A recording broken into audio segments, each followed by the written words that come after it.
2001 से पहले मोदी जाति हाई कास्ट में थी साथियों।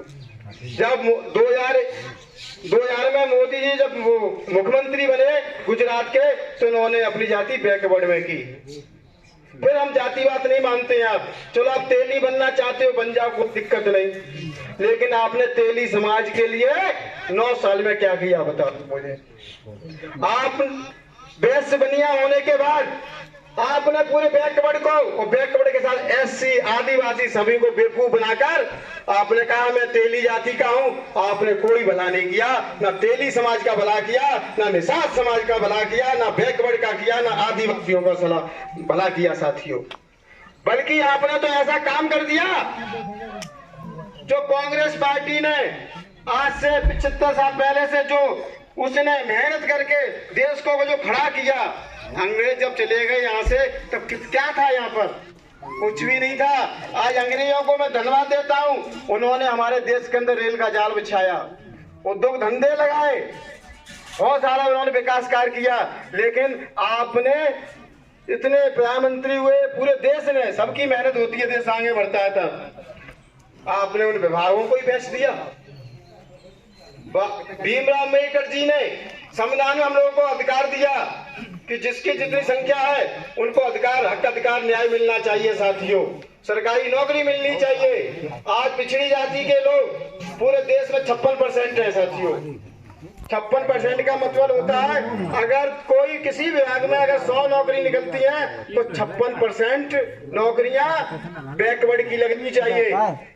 राठौर, सविता, कुशवाहा, निषाद, सविता, ओझा, ये सभी बैकवर्ड की जातियां बहुत सारी।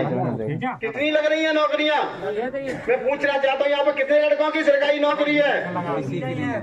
क्यों? ये लूट है जो हम लोग को दिखाई नहीं देती। लेकिन हमारा भाई अगर कुछ ज्यादा हिस्सा ले लेता है तो उसे मारते, लड़ते, गोली मार देते साहब, वो तो दिखाई देता है। लेकिन जो इतनी बड़ी 75 सालों से लूट हो रही है, इसमें हम लोग बिल्कुल अनजान बने हुए साथियों।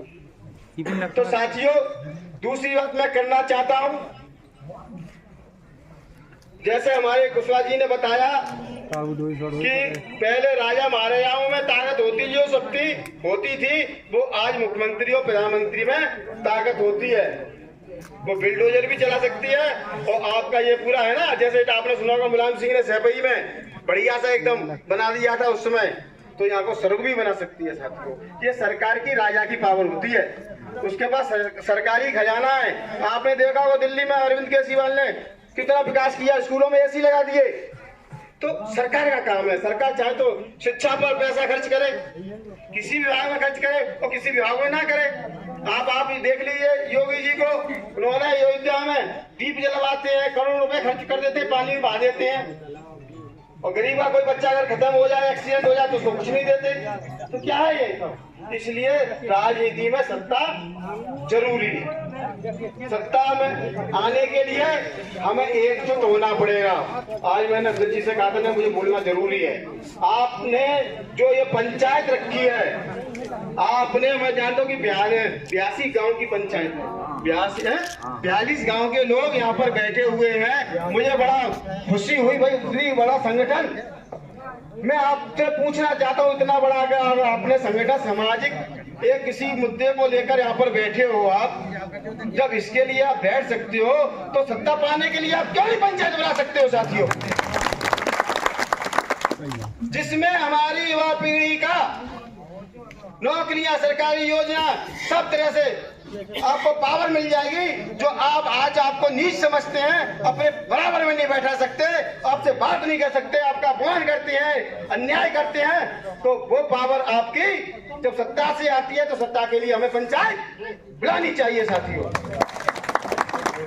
अगर हम विधायक नहीं बना पाए तो सत्ता का सपना मत देखना। आप प्रधान हो, ये छोटे मोटे पदों से कुछ होने वाला नहीं है। वो भी चाहते आप इसी में उच्चे रहो।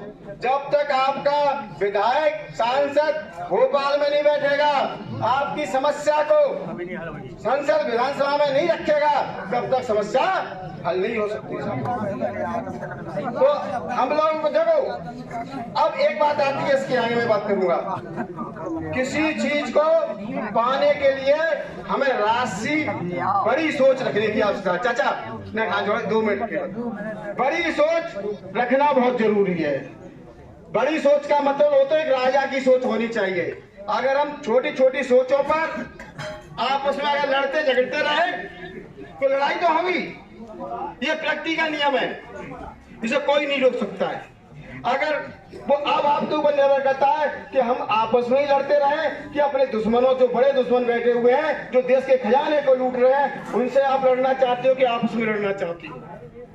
लड़ाई तो आपको करनी है, अपने भाइयों से लड़ाई करना चाहते हो कि जो देश के दुश्मन बैठे हुए हैं, हमारे हक अधिकार को 75 साल से खा रहे हैं। तो साथियों, उसके लिए आपको बड़ी विचारधारा रखने की आवश्यकता है।